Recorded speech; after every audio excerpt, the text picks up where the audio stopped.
कोई बुराई नहीं है पैसा कमाना, लेकिन केवल पैसा कमाना ये बुराई है।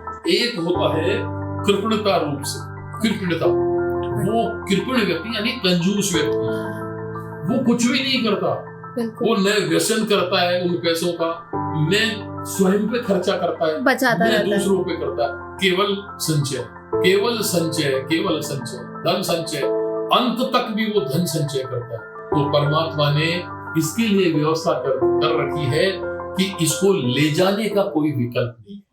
तो जैसे कि मैंने देखा है कुछ लोगों को जो एक एज के बाद भी, मतलब कह सकते हैं 70-80 प्लस के बाद भी लगे रहते हैं बस पैसा कमाने में, पैसा सेव करने में, या फिर एक इन्वेस्टमेंट में आप कह सकते हैं। तो क्या एक एज के बाद उन्हें कोई और भी चीजें हैं जिन पर ध्यान अपना देना चाहिए? सत्य है आपने जी, उनका ध्यान कहीं दूसरी तरफ जाता ही नहीं है, केवल एक पैसा कमाना उनका एक उद्देश्य रहता है। कोई बुराई नहीं है पैसा कमाना, लेकिन केवल पैसा कमाना ये बुराई है।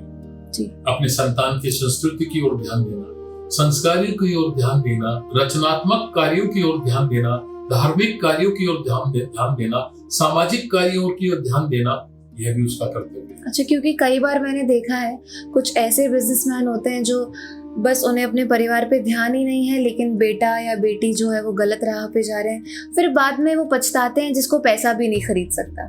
मैं तो यहाँ तक कहता हूँ वो पछताते भी नहीं है, वो जब उनकी उम्र निकल जाती है उस समय तक नहीं पछताते हैं, केवल पैसा कमाना उनका उद्देश्य होता है। जी।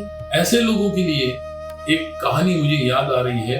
एक व्यक्ति गांव से शहर की ओर चला गया युवा अवस्था में, वहां जाकर उसने बहुत धन कमाया, बहुत पैसा कमाया, उसका शादी विवाह भी हो गया, वहां बच्चे भी बड़े हो गए सब। वो कभी कभी गांव जाता था। एक दिन जब वो गांव गया तो उसे बचपन का मित्र मिला जो उसके स्कूल में पढ़ता था, वो मिला। उसने कहा, भैया सेठ जी आप इतने पैसे वाले हो गए, सब कुछ हो गए, मैं तो वही की वही हूँ, लेकिन मेरा बच्चा ये ईश्वर की कृपा से संस्कारवान है और उसकी उम्र 15-16 साल की हो गई है।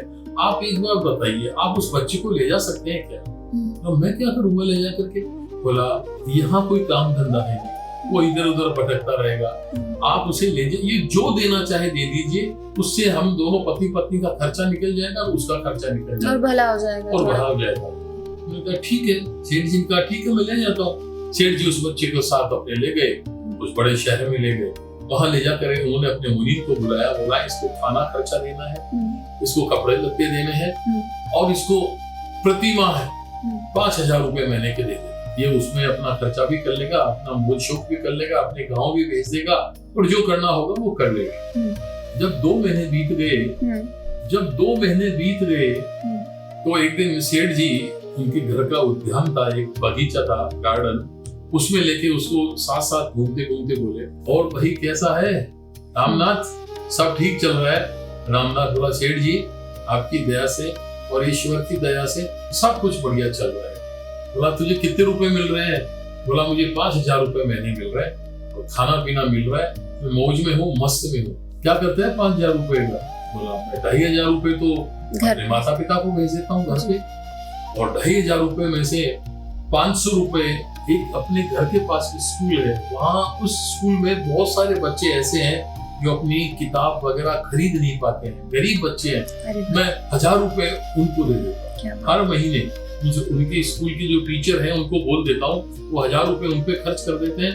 500 रुपए में एक प्याऊ है पास में, वहां वो माता रहती है, वो पानी के पैसे कभी कोई देता है कभी नहीं देता है। मैंने फिक्स कर दिया कि हर महीने 500 रुपए का माँ आप इस पे जल पिलाते रहो सबको, और बाकी रहे 1,000 रुपए। उन 1,000 रुपए में अपने घर के पास में कबूतर खाना है, उसमें कबूतरों को मैं अनाज डलाता हूँ। एक गौशाला है, गायों के लिए आहार की, गाय घास के लिए इनकी व्यवस्था करता हूँ मैं।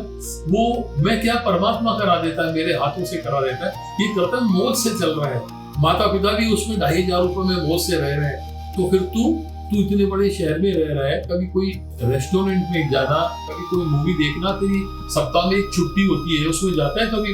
नहीं सेठ जी मुझे जरूरत ही नहीं है, मुझे जरूरत ही नहीं है।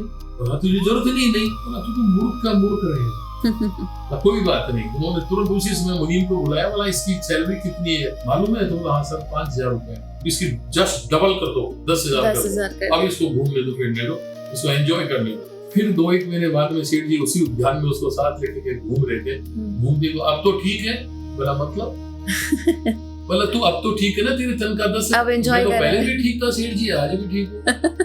बोला अब क्या करता हूँ उन पैसों का? बोला जो आपने कराया उसका डबल कर दिया, मैंने भी डबल कर दिया। वाह, आपने डबल कराया, मैंने भी मेरे काम कर डबल दिया। कर दिए। मैंने भी मेरा काम डबल कर दिया। अरे तू तो बड़ा मूर्ख का मूर्ख निकला। कोई बात नहीं, फिर मुनीम को बुलाया, बोला इसकी सैलरी अब 15,000 रुपए कर दो, और बढ़ा दी। 15,000 कर दी। वही फिर मैंने 2 महीने बाद में फिर सेठ जी गार्डन में लेके इसको निकले। बोला कि अब तो ठीक है, अब क्या चल रहा है? अब क्या चल रहा है? तो बोला कि मेरा तो ठीक है, पहले भी ठीक था, फिर दोबारा भी ठीक था, और तीसरी बार भी अभी भी ठीक है। ठीक ही चल रहा है। बोला मतलब तूने अभी कुछ शुरू किया उसमें से, कोई घूमना फिरना पिक्चर देखना? बोला नहीं सेठ जी, आपने मेरा बढ़ा दिया, 3 गुना कर दिया, उधर मैंने 3 गुना। उधर रेशियो में सेठ जी बढ़ा अपना दिया। माथा ठोके रह गए। बोला ये तो मूर्ख का मूर्ख रहेगा, गंवार का गंवार रहेगा। उन्होंने क्या किया, उनके चलते चलते उनको एक लकड़ी का टुकड़ा मिला। लकड़ी होती है, वो एक टेढ़ी सी लकड़ी थी। अच्छा, टेढ़ी जी। किसी भी पेड़ की गिरी होगी डाली। टेढ़ी सी लकड़ी थी, वो उठाई लकड़ी उन्होंने। लकड़ी उठा के बोला ये तू पकड़। बोला मैं क्या करूँ? बोला तू पकड़ इसको, हाथ में लिया।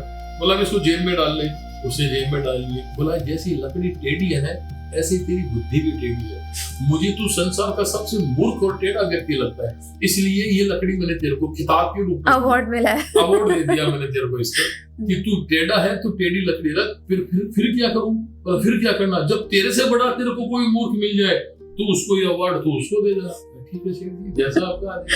चलता रहा, समय बीतता गया, एक लंबा समय बीतता गया, उस तनख्वाह भी बढ़ गई और सेठ जी के पास अनाप शनाप पैसा भी हो गया, बहुत पैसा हो गया, बहुत पैसा हो गया। उनकी संतानें कोई भी संस्कार में नहीं, कोई भी संतान संस्कार में नहीं।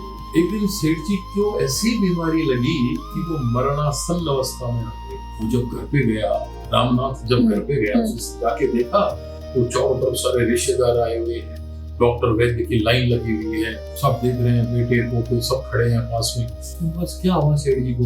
तो एक डॉक्टर ने कहा सेठ जी जाने वाले हैं। बोला कहाँ जाने वाले हैं? बोला ऊपर जाने वाले हैं। बोला ऊपर कहाँ?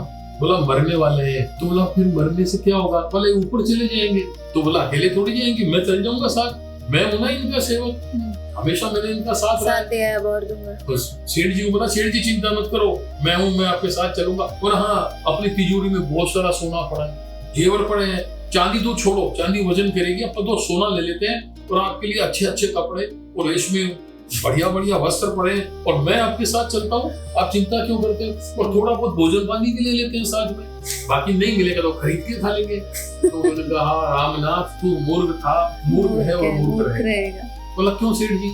अरे बोला पागल, ये सब चीजें कोई जाती है क्या? तो मेरे एक काम करो, छोड़ो आप तो अपनी तो बहुत ज्यादा हो जाएगी चीजें, अगर नहीं वजन हो जाएगा। अपन डायमंड की कुछ पैकेट पड़े अंदर और वो बहुत कीमती है, करोड़ों रुपए के हैं, अपन वो साथ ले चलते हैं, ज्यादा वजन भी नहीं होगा। सेठ जी ने माथा ठोका बीमारी में भी।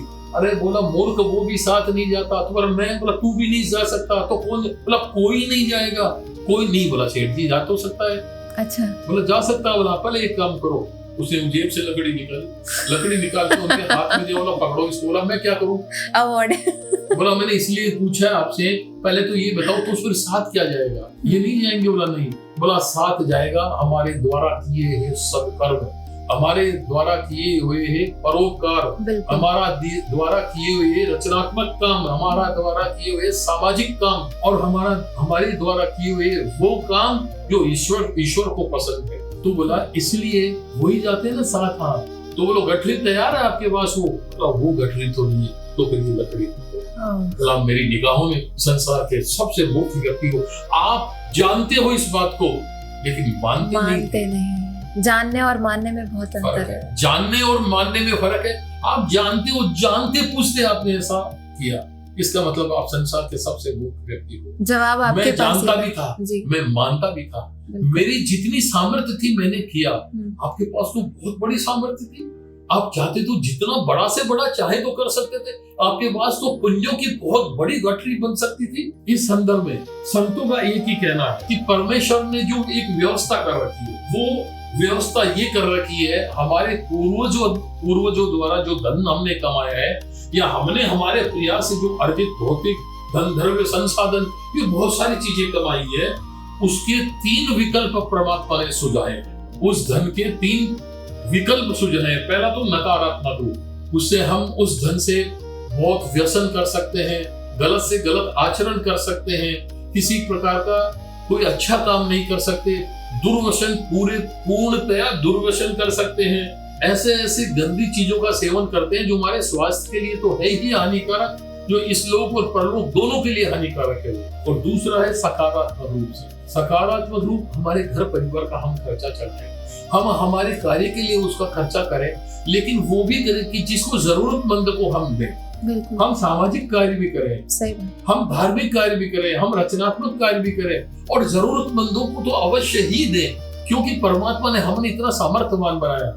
एक होता है कृपणता रूप से, कृपणता, वो कृपण व्यक्ति यानी कंजूस व्यक्ति, हाँ, वो कुछ भी नहीं करता, बिल्कुल वो न व्यसन करता है उन पैसों का, न स्वयं पे खर्चा करता है, बचाता न रहता है। दूसरों पे करता है। केवल संचय, केवल संचय, केवल संचय, धन संचय, अंत तक भी वो धन संचय करता है। तो परमात्मा ने इसके लिए व्यवस्था कर रखी है कि इसको ले जाने का कोई विकल्प नहीं। जो करना है या तो अपनों में बांट दो, या जरूरतमंदों को बांट दो, या फिर छोड़ के चले जाओ। साथ ले जाने की कोई व्यवस्था कोई व्यवस्था नहीं है, बिल्कुल।